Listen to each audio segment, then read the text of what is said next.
can.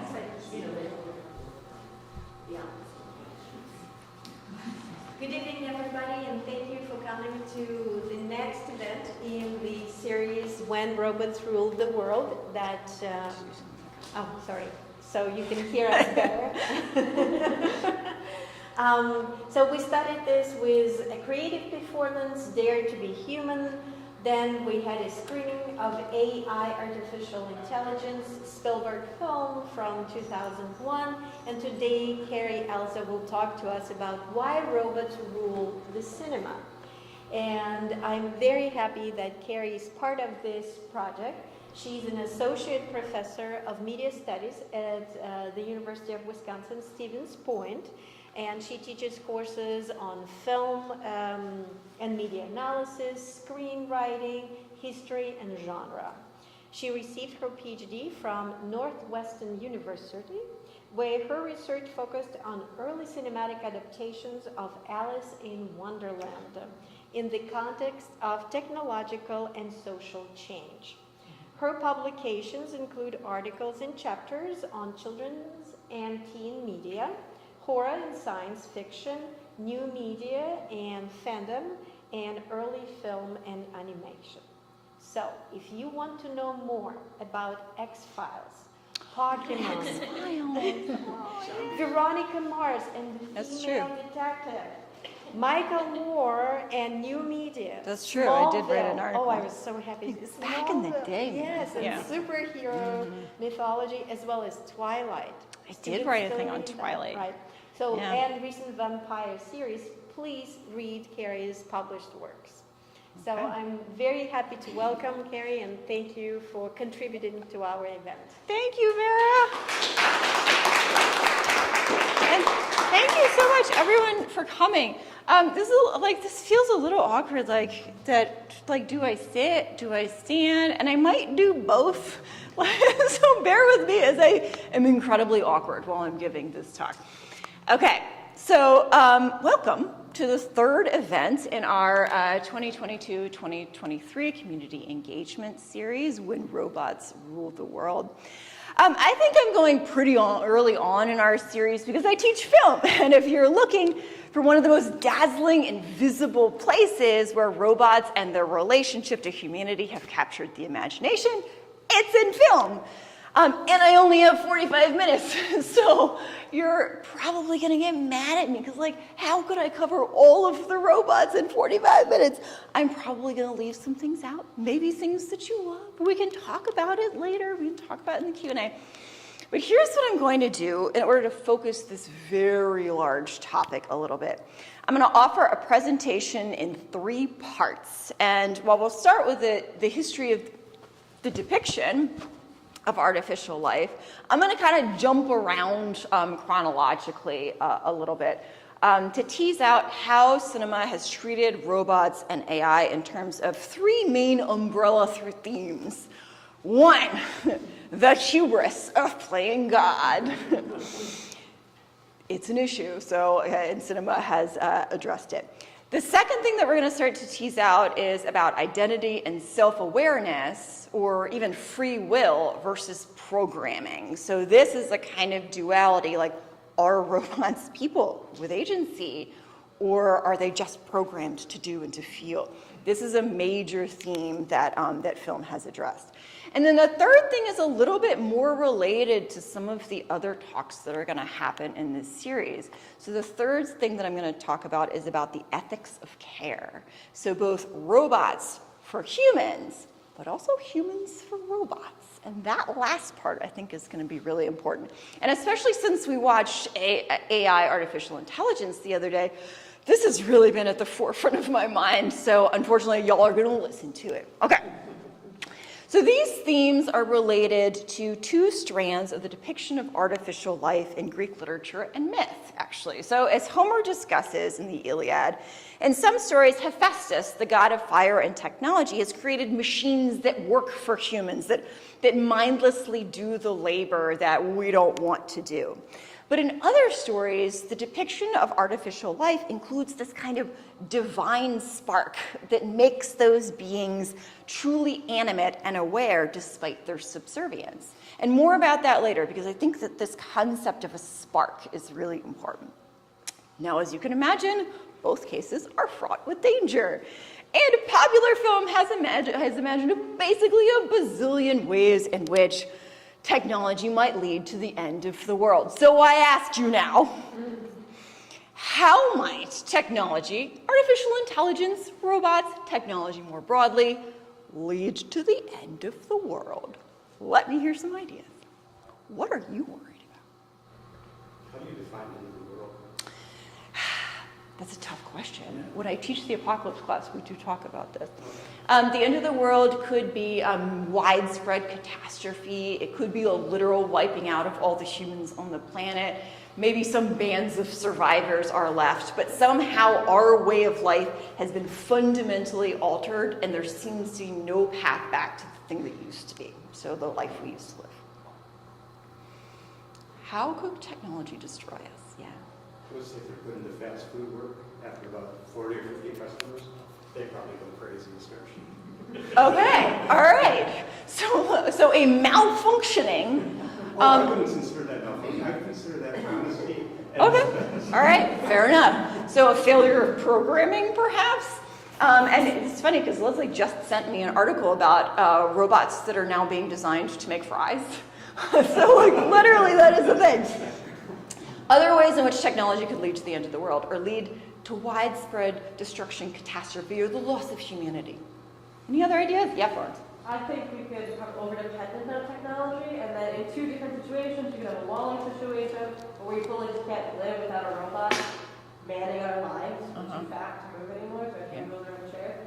Or we become so dependent on this planet, and then the solar system kicks in itself, a big polarity flare happens from the sun. We lose all technology, then we die because we can't live without it. Oh, very good. It's almost as if you've taken apocalypse class. I don't know. Awesome. So there's a few different scenarios, right? So one kind of thing that films and other popular culture have messed around with is the idea that technology might make us unable to connect to each other on a real human level, and we lose what it means to be human. So this relates to fears going back to the Industrial Revolution, actually, that technology can be cruel, can be cold, dehumanizing, can make people emotionally detached. And this is very much related to what Sherry Turkle talks about in her book Alone Together. This is like the official book of this series, basically. So if you haven't read it, I recommend that you pick it up. But we can also think of this in terms of the 2013 Spike Jonze film, Her, because Joaquin Phoenix has this kind of secret smile here because he's talking to his AI assistant / girlfriend Samantha, a disembodied voice played by Scarlett Johansson. His reliance on her simulated love makes him blind, oblivious to the real human connections around him, and that's a problem. Or even worse, it's meant to provide greater freedom, but really it ends up enslaving us. We surrender control over all aspects of our life and end up subservient to our machines, dependent on them for everything. We can think of this as the Wall-E effect, in which humans have devolved to completely rely upon technology for even the most basic things, even the most basic biological functions, and a vehicle of connection to others. Or we can also think of this as the Idiocracy Effect. How many of you have seen Idiocracy? Oh yeah, well some of you I made watch it. This is a world in which human intelligence has taken this drastic nosedive because humans have depended on technology and corporations for just absolutely everything, to the point where both healthcare and even food are doled out by machines. So this is the problem that you could potentially be talking about here. Here, Carl's Jr. is spraying a sedative at this woman, and Carl's Jr., the corporation, is going to confiscate this woman's children because her account balance is 0. So this is a world in which technology and corporations are not human. They run themselves. AI has taken over this world. Or even worse, and my personal favorite, our development of technology gets to the point where machines acquire self-awareness, the singularity, and they take over. We kill all humans, or we use them as fuel. So this, of course, is the Matrix Effect. In the Matrix, humans had a chance to make friends with the humans, with the machines, but they didn't, and here was the result. Ah! Am I out of batteries? No, I'm making it go for it. Might be out of batteries here. That's okay. Oh, man. Huh. Sorry for this. This is... Technology doesn't like your attitude, Cary. It doesn't. It really doesn't. This is a slide. And there's a slide that follows this. They're gonna have to animate the whole thing. I know. Well, I got a lot of clips and a lot of pictures. This is, you see? You can see it. I got feedback. You got questions for me? I got feedback for you.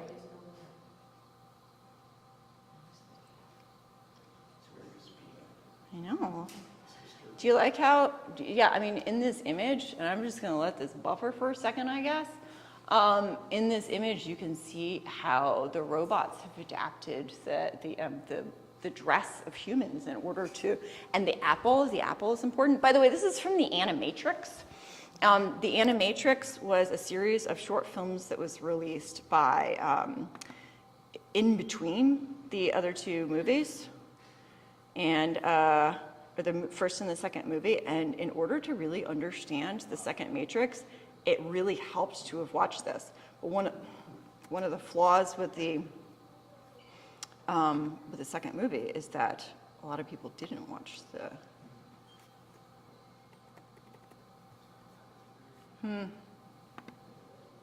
Hi.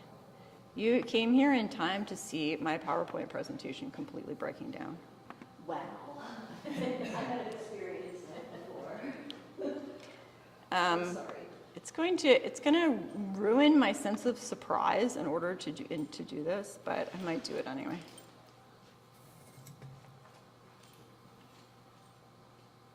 What if I did this, and then I did...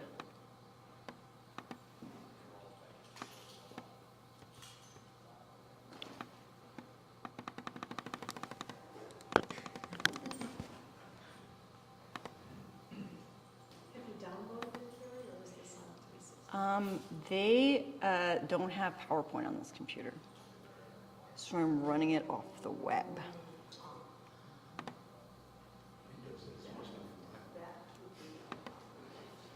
So I'm going to do this, and I'm going to ask you kindly to ignore the sidebar. I've got PowerPoint on this. Do you? Does it have an output?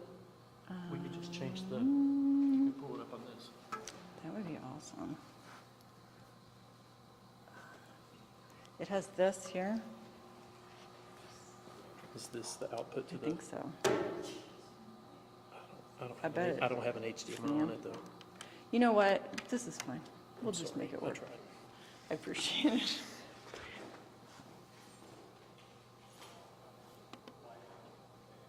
Just gonna see if I can get, like, it would be great if we could do this and then zoom it in, but you can't. All right. We're just gonna make this work.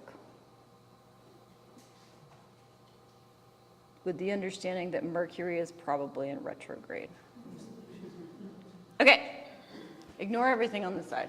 And this isn't gonna work anymore, is it either? Nope, okay, great. All right, where were we? Humans as fuel. Yeah, I mean, it is a lofty goal, right? Like, what is more honorable and noble than serving as fuel?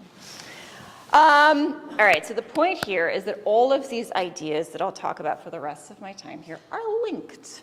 Playing God, search for identity, and how agency conflicts with programming, and the need for an ethics of care in our relationships with technology. And it makes a lot of sense that movies have explored these ideas in detail, because after all, what is film but the artificial creation of life? Actually, you know what I'm going to do? I'm going to do this. And I'm just going to be over here. And it's like, everybody's going to be cool. Okay. Technological images on screen. They move, they talk, and they seem to think, but they never age or die. But they can't love us back.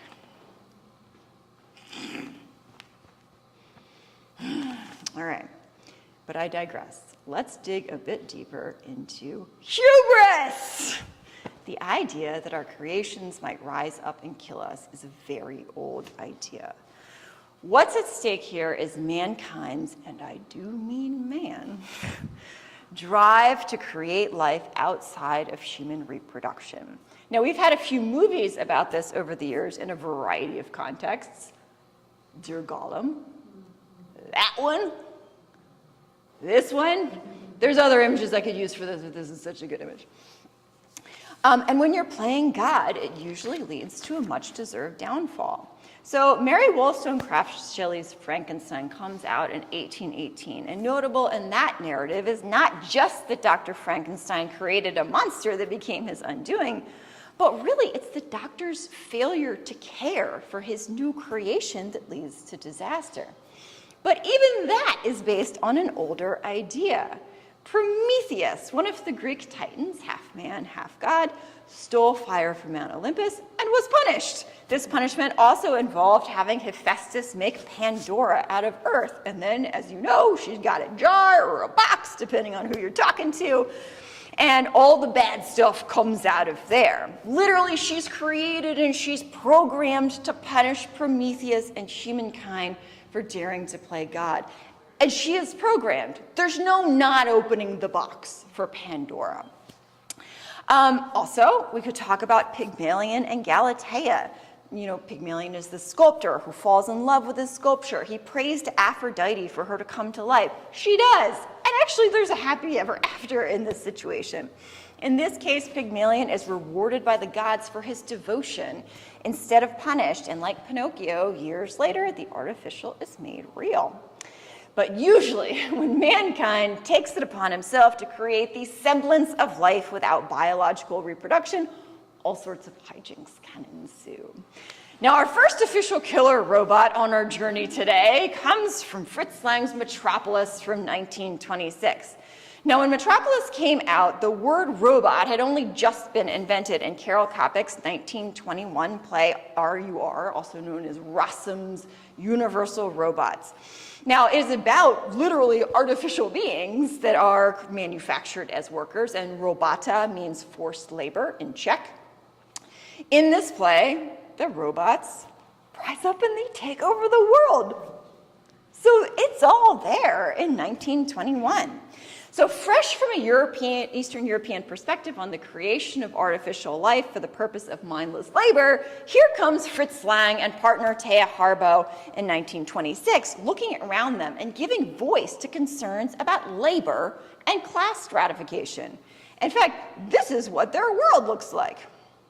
So I'm just going to show, this is a long clip, but I'm going to skip around.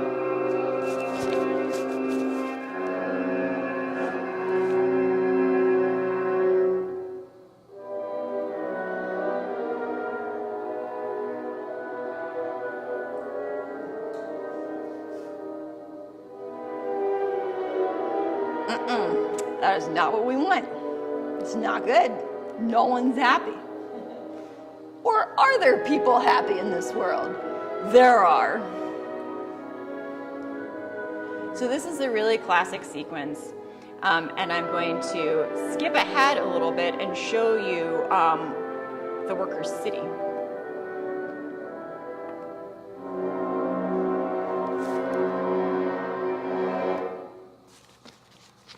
All right, so they go down this elevator, and where are they released? Oh, a life of leisure. Or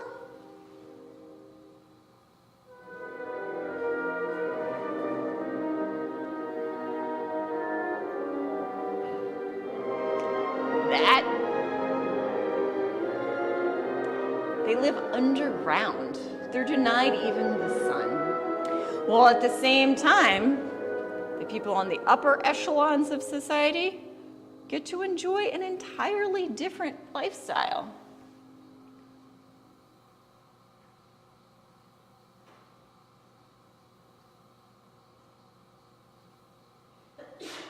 Bless you.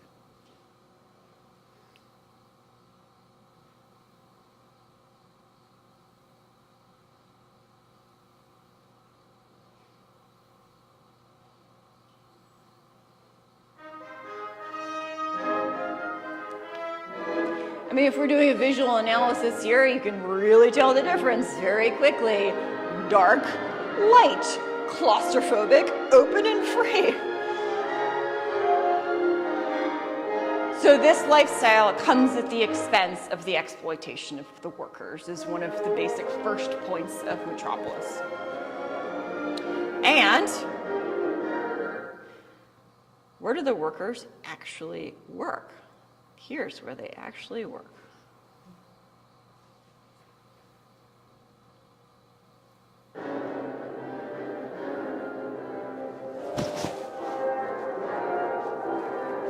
So you can already see in this film that the workers' movements are meant to be robotic. So their movements are they are in lockstep with each other. They are subservient to the machines. This is even called the machine level in the film. And yet machines have the potential to go wrong.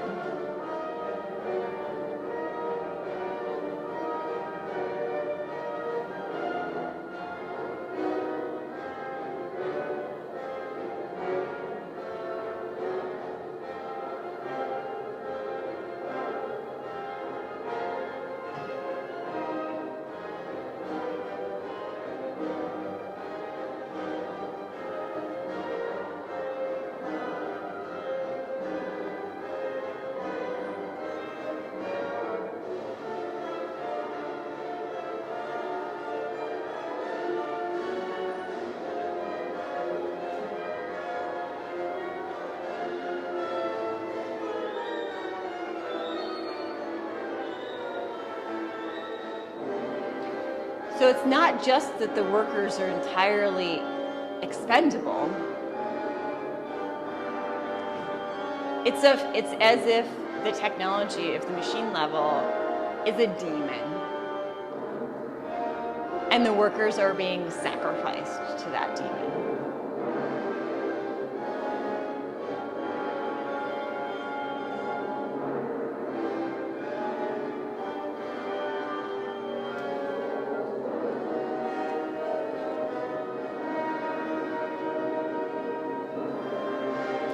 Okay, so you can see here a lot of ideas swirling around about the ways in which class stratification, the exploitation of the workers, leads to the workers essentially being part of a machine.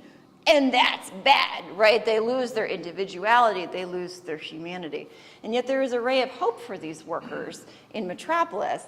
They have a kind of a patron saint or an activist organizer named Maria.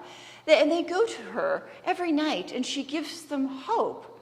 But unfortunately, the leaders of the city know about Maria and they got a plan.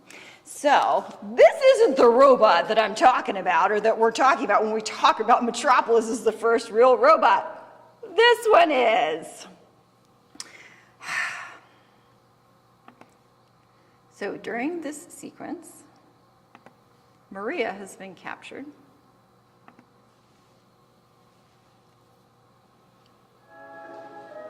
This is Rotwang, the scientist. His name is really Rotwang. He is going to map the appearance of Maria onto this robot that in theory he and the leader of the city are going to be able to control.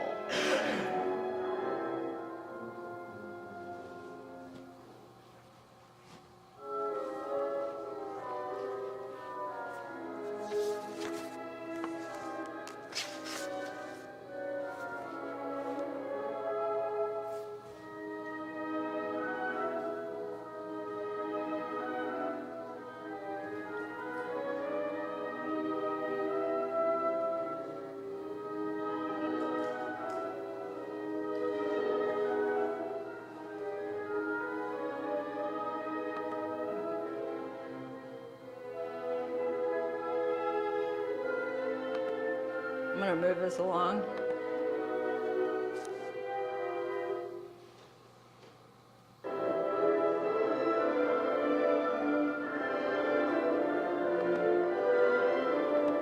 There we go.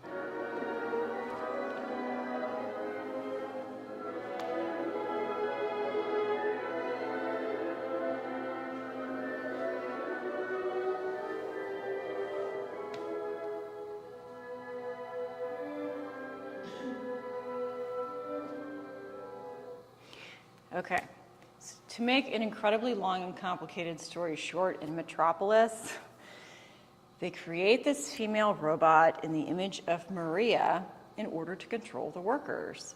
But Robot Maria foments revolution instead, leading to widespread disaster in the city.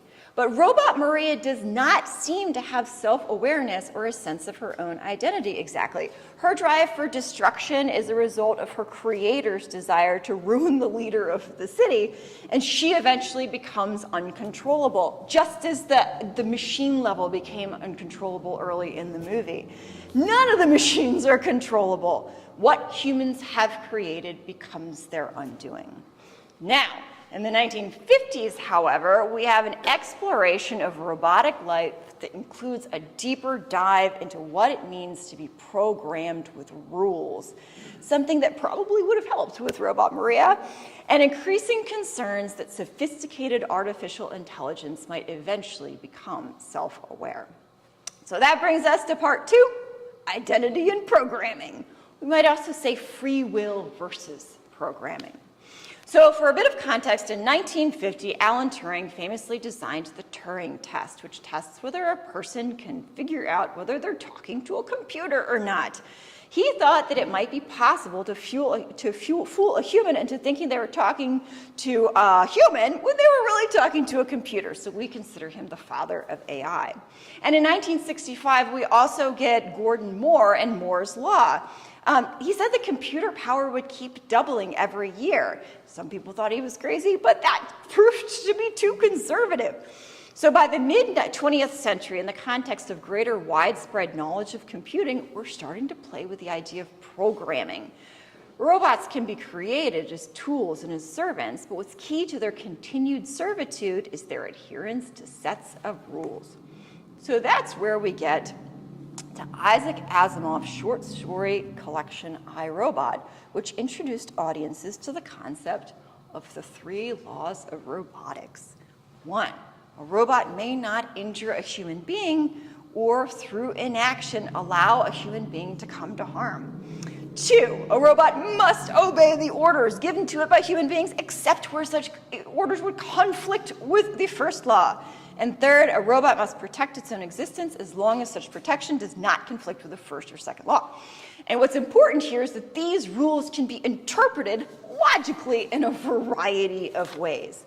Certainly in the 2004 Alex Proyas film I, Robot, which overtly depicts the 3 laws as governing a race of robots, the artificial intelligence system that runs everything determines that humans, left on their own, will destroy themselves. And so it's just better to sacrifice some humans in order to better control the population. See also the Terminator movies, in which Skynet achieves self-awareness and subsequently comes to regard humans as threatening its own existence. So it defends itself with Terminators and time travel and all sorts of shenanigans. And even earlier, there's a 1954 B movie called GOG, which features a rogue computer system trying to jeopardize a space station launch by murdering scientists and sabotaging nuclear reactors. And of course, who could forget the Daleks, who first appear in a 1963 episode of Doctor Who and represent the cold logic of machine and hive mind thinking. And the Cybermen, same-ish, which first appeared in 1966. And as a quickie side note, we can also look to H.G. Wells' 1898 War of the Worlds as a very early example of aliens who are basically cybernetic. Their technology is wildly superior, they function with a hive mind, and they've got one thing in mind: to destroy all humans. And P.S., like in Wells's case, and probably for Doctor Who as well, the cybernetic aliens stand in for real-world enemies. For Wells, it was Germany, with its warmongering and its superior technology. And for Doctor Who, it's pretty safe we're talking about commies here. But one of the finest examples of artificial intelligence that follows the letter of the law rather than the spirit came in Stanley Kubrick's 1968, 2001, A Space Odyssey, and the 1968 book of the same name written by Arthur C. Clarke. This whole movie is about the ways in which the tools we create can destroy humanity, both literally and in a broader sense. But the HAL 9000, a sentient artificial general intelligence computer, that is technically what he's called, went down into cinematic history as a representative of the clash between robot self-awareness and robot programming because of his decision to kill off the crew of the Discovery 1 spacecraft. So Hal, and this is suggested in the movie and it kind of expanded upon in the book, can't reconcile two of his directives. So he has to keep the space mission's true objective a secret, but at the same time, he also needs to communicate information clearly to the crew. And so there's a contradiction, and so he kills the crew to avoid the contradiction. But the film strongly suggests that there's even more to Hal. So let's watch the scene where Hal dies.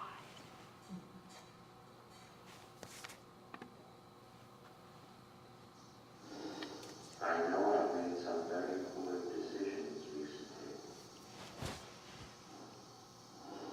but I can give you my complete assurance that my work will be back to normal. I still have the greatest enthusiasm and confidence in the mission,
pretty much it for Hal. So I'm curious, do you feel for Hal? And what makes you feel for Hal here? Our own mortality, sure. By the way, I'm going to take another risk here, and I'm going to see if I can do this.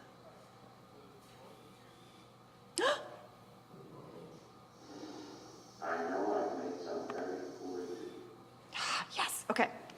Back in business. I should have tried it earlier. What did Kubrick do, though, to try to solicit our sympathy here? What are the things that you hear and see that make us feel for Hal? Yeah. It changes from telling Hal to stop to asking him to stop. Mm-hmm. You almost can hear the pleas, even though there isn't a pleas. Yeah. Uh-huh. Like there's that pleading in there. Yeah. And that repetition of it suggests that idea, too. Other things? Yeah. Hal admits to feeling that he could feel every one of those memory slots being I can put out. feel it. I And can then the feel it. last he does is like one of the most human things is making art and song is from art. If he just starts singing, we only think he knows how to sing. And you're like, oh. It's like, ah. It makes us, it hits something deep inside us, especially given that it's a childhood song too. It suggests that he has a memory, some kind of attachment to his past. Yeah. Throughout this movie, you're conditioned to feel bad for the people as they die. They go through horror and they die. Yeah. So it's only natural that at the end you're experiencing another death that you've been conditioned to feel a certain way about. That's absolutely right. So it set up our expectations in that way. And even though sorry, we're pointing at Blade Runner here. Even though he's artificial, right? We still feel a loss of a character that has been with us for a long time in the film. I mean, I would also argue that there's other parts here that make us feel. There's the heartbeat sound, right? There's that kind of hissing noise. The red interior is womb-like as well. So all of it feels like Hal has achieved some kind of an organic presence. Okay. So later on, we have the replicants in Ridley Scott's Blade Runner. They're designed to last only 4 years, and as you might guess, some of them don't like it. Blade Runner, like 2000, I'm going to skip that one. Blade Runner, like 2001, suggests that robots can think for themselves, and that programmed interiority leads to self-awareness and individual identity and the semblance of free will even. And when a machine doesn't even know that it's a machine, like Rachel here, or Deckard for that matter, although the jury is still somehow out on Deckard, what makes it different from a human? Are the dreams and memories of a human less valuable, less important to the collective unconscious than the memories of a human?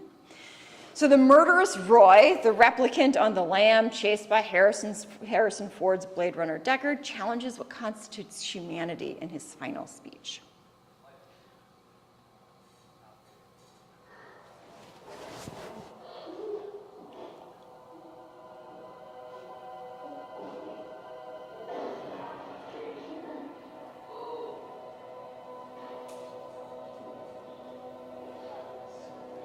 So first of all, he makes a choice here, right?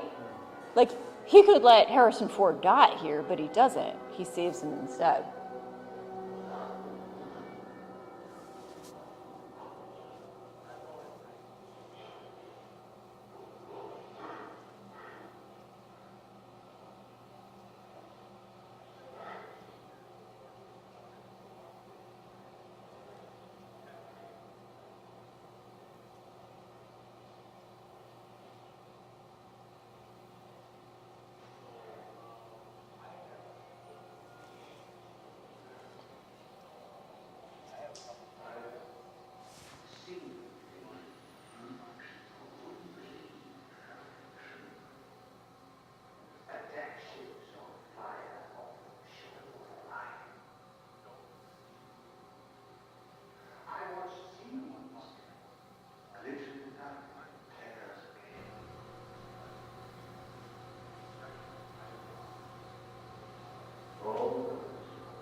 So his memories are going to disappear like tears in the rain.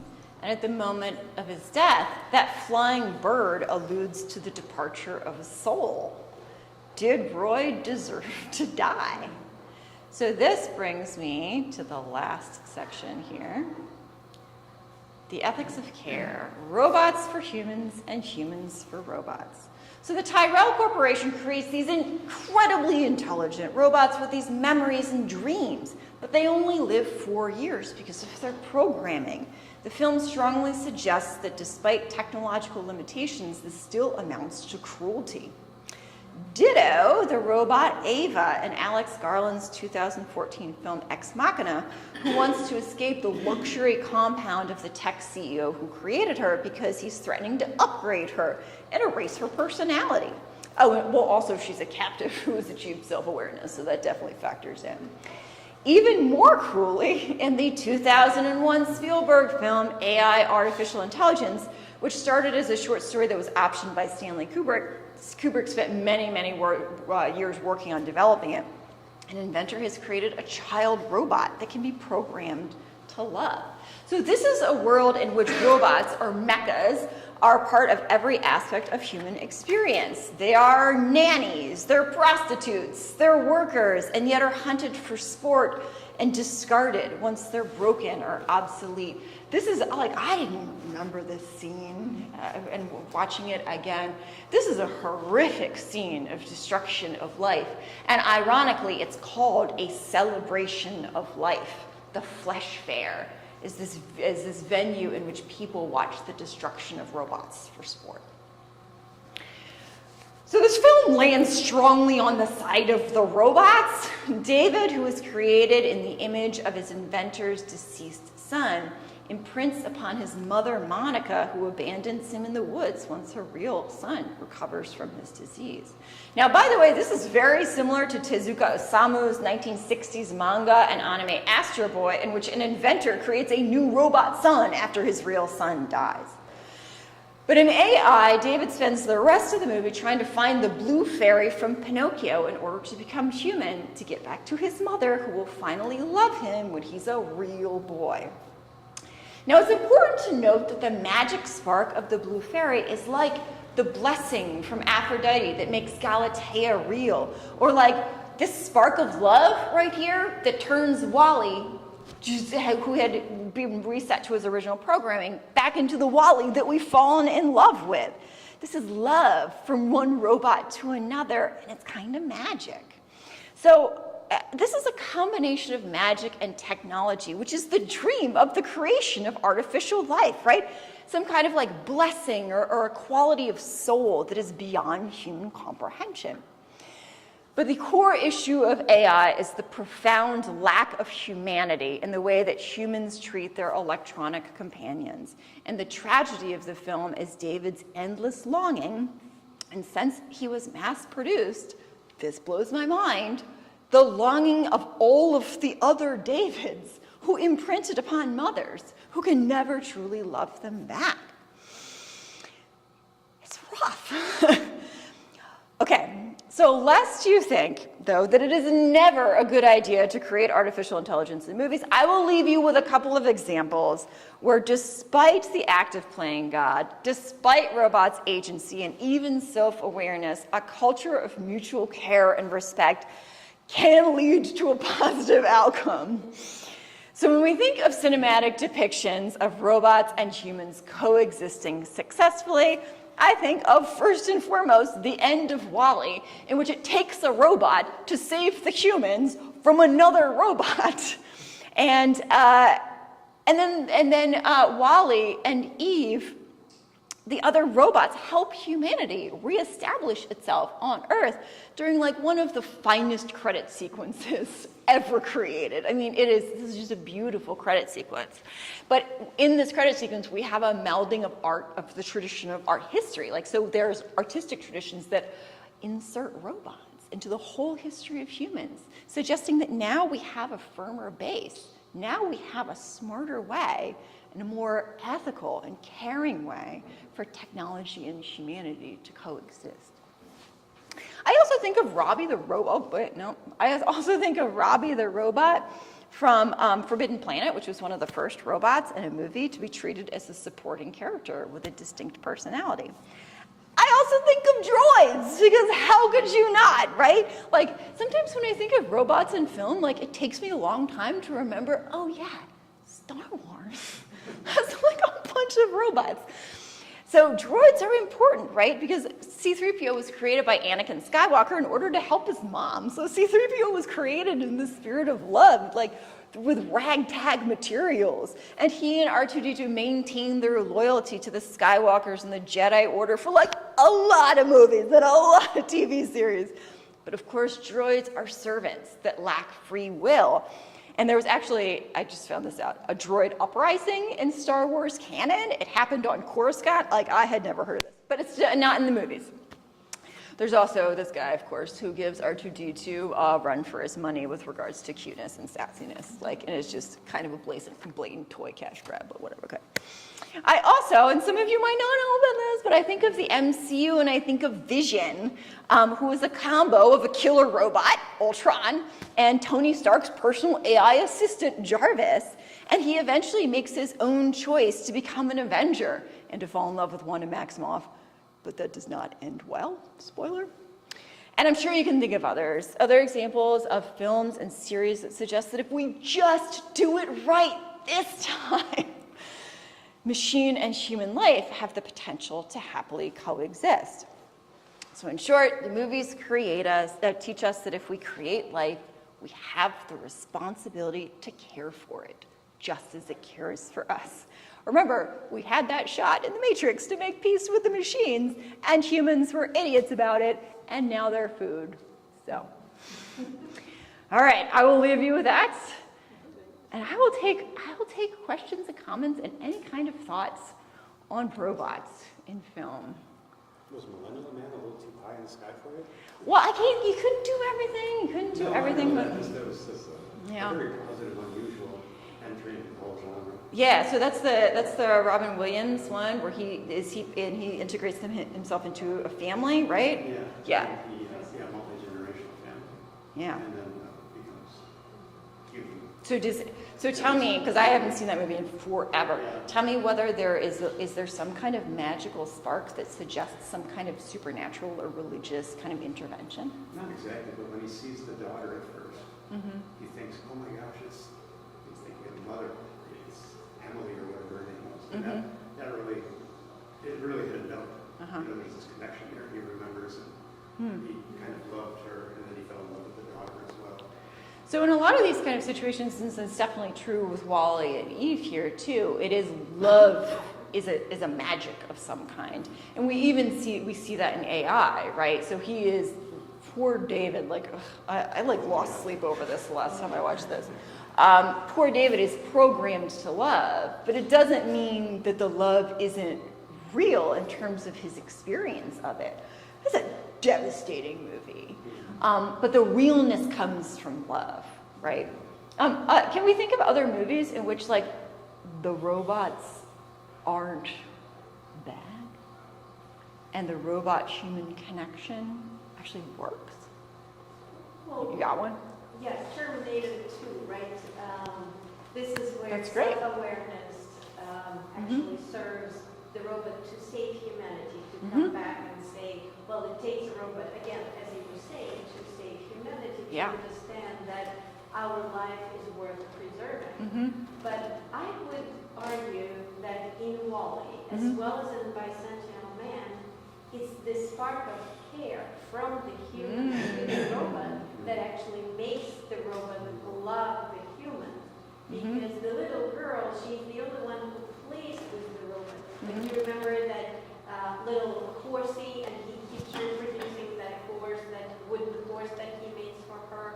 So that's the connection. So I think when you go to the third, robots for humans and humans for robots, it's great. We care for each other. And I think when it falls apart is when humans stops caring. Well, so this is something that, like I mentioned, when I do the robot revolution part of Apocalypse class, we talk about how you should be nice to Alexa. And you should like say thank you to your Google Home because you never know, right? Like they're in your house, they're listening to you. So it doesn't hurt to just say thank you, you know? Uh-huh.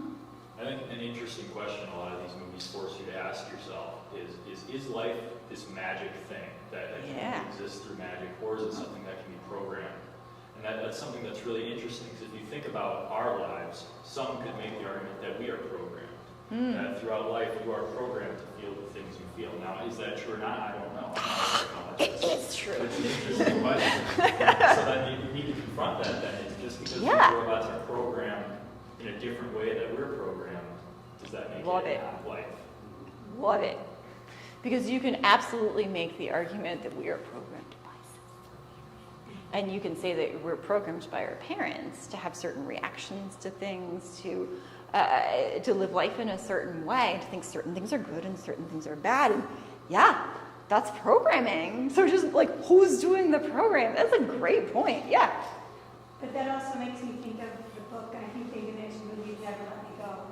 Oh, yes. This isn't a robot, but it gets into the same ideas. And I don't want to spoil it for anyone. I don't know if everyone here has read the book. But I think a lot of these same questions come up in that book. Yeah, absolutely. And I mean, I don't want to spoil too much either, but there is a robot-like situation here. To me, I didn't realize what was going on.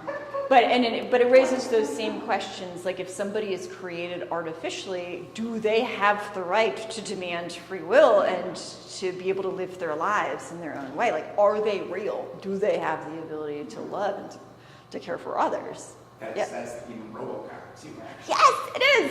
Where someone who becomes the machine, replacing police officers, but then he is erased as the human that he was. But does he have a right to reclaim what he was at that point, even though he is now a robot? Yeah. No. Yeah. Wally was interested in the fact that he learned love through the film he kept watching every night. And it was like he's being programmed in a separate way. Yeah. I thought that's so fascinating. Well, so I got a lot to say about Wally. I got a lot of thoughts about Wally. I mean, one of the things that I love about it is, yes, the fact that he watches Hello Dolly, like over and over and over again, and in part that, is it me in St. Louis or Hello Dolly? I think it's, brain fart. I think it's me in St. Louis, yeah. But it's not just that, right? Like, he is sifting through the remnants of human culture. He's an archaeologist, and he is a collector, and he has essentially created this museum of humanity. So in a way, like, in addition to his original programming, he has been creating his own value system for like years, like hundreds of years, right? Because like his battery hasn't run. So he is, and you see that moment like where he sees the diamond ring in the thing, and he like opens it and closes like, oh, this is pretty cool, and then he throws the ring away and he keeps the box. But that value system matters, right? Because it shows that he is creating something himself. Like it's the semblance of free will because it's creativity, right? Curation is creativity, and that's what he's doing. So, ooh, I love Wally. Whoa, yeah. I want to ask you if you could tease apart a little, like, a machine versus a robot, and whether our attitudes toward one would be, whether you'd be more pessimistic or more optimistic, about a machine versus a robot. And it really struck me with some of the images you showed, like Hal. I'm not sure I would classify Hal as even a robot, because he's not an embodied anthropomorphic thing. And our attitudes toward, like, you really see a nice juxtaposition of 3PO and R2, right? You have one that's humanish and another one that's not, but they both sort of communicate and they both sort of move, right? So I'm wondering if you'd be more pessimistic about like the end of the human race or something if it was just machines, or if the fact that we're making them more human-like would make us more optimistic that we would have attachments to them. Does it make sense? Yes. Yeah. And movies have done this, right? Yeah, so the robot that Wally rescues us from looks like Hal, right? Is a disembodied voice, essentially. And this is also true in Terminator 2, right? Like Skynet is the bad one. Yeah. So this kind of disembodied, The the disembodied voice is the bad one, and the good one is the something that has form and Yeah. something that's humanoid to boot. I've seen some social science studies that suggest that the more embodied they are, the more researchers have found that it elicits more positive reactions in the subjects looking at them, and that movement might be even more important than intelligence in seeing. So like we're fascinated with this thing, like how smart do they have to be and how conscious, and it's like that doesn't even matter as much as if they move like humans. Yeah. Like you've seen like the robot dogs that, Yeah. that like these like cyborg things. Like, students love those because they move Yeah. in a realistic way, much more significant. That's much more significant. Physical for eliciting reaction feels positive primal. reinforcement Yeah. than that they're super smart or something. So I'm gonna even go ahead and say, like, during my Tamagotchi summer, which I just had, where I took care of a Tamagotchi on and off all summer. It was my son's, and then it was more or less mine. You know, we got to 19, a 19-year-old Tamagotchi, which I like. If you know, that's pretty good. But the thing with the Tamagotchi is that it's constantly moving. Like it's on the screen, and it's like. And I think that if it didn't, I wouldn't feel this kind of responsibility towards the Tamagotchi that I did. yeah, that's interesting. I think that there is definitely something to action-reaction in terms of like just primal reaction to movement. And yeah, humanoid is important, but like R2-D2, right, is cute. And the cuteness is, and the movement and the beep boops are enough for us. It doesn't need, like, people like R2-D2 more than they like C-3PO. Yeah, I think that's right. There can be a lesson here for humans. Yeah. It's like if you're going to create robots, create something that's sufficiently human-like and cute, and then you'll have, you won't destroy the planet. It's the uncanny valley, right? Yeah. Like as we get closer and closer to like a human countenance, there's a point where we cross the line and it stops being cute and starts being terrifying. Yeah. And that could include like human-like behavior too. We still need a robot to act and look like a robot, or else it starts to become a threat, perhaps. Yeah. Your Tamagotchi made me think of this, but I wonder if the ability of something to die has anything to do with it as well. The Tamagotchi has the ability to die, therefore you feel that sense of responsibility. Great You're point. directly connected to its ability to die. That's a really good point. And I mean, the fact that to bring it back to AI here again, the fact that that David just never dies. Like he is in physical jeopardy when he's at the flesh fair, so that's important. Like we see him in danger, and that makes us feel for him even more. But I wonder if the movie is suggesting that like his inability to die is the thing that stands in the way of his mother really loving him, or something like that. I don't know. I'm just like the whole time he was frozen, right? Yes. Unable to move. Oh my God! If you haven't seen AI, Yeah, maybe it worked when I watched it. like spoiler. I mean, I'll just tell you. Is so like the whole end of the movie is this poor child robot gets stuck in underwater Coney Island, staring at a statue of the blue fairy for what, like 4,000 years? And then the aliens come by. But they're not aliens. They're not aliens. I always thought they're aliens. They're not aliens. They're evolved. Evolving robots. Yeah. But yeah, that sucks. Trading eternity for a mother's love for one day. I know. And like he has one day with his like resurrected mother. Like not worth it. Yeah. Excuse me. Other thoughts? Like other robot movies that you think fit into this paradigm? That teach us that care for robots is really important. Yeah. It's not a movie, but I don't know if you read the webcomic Questionable Content. No. So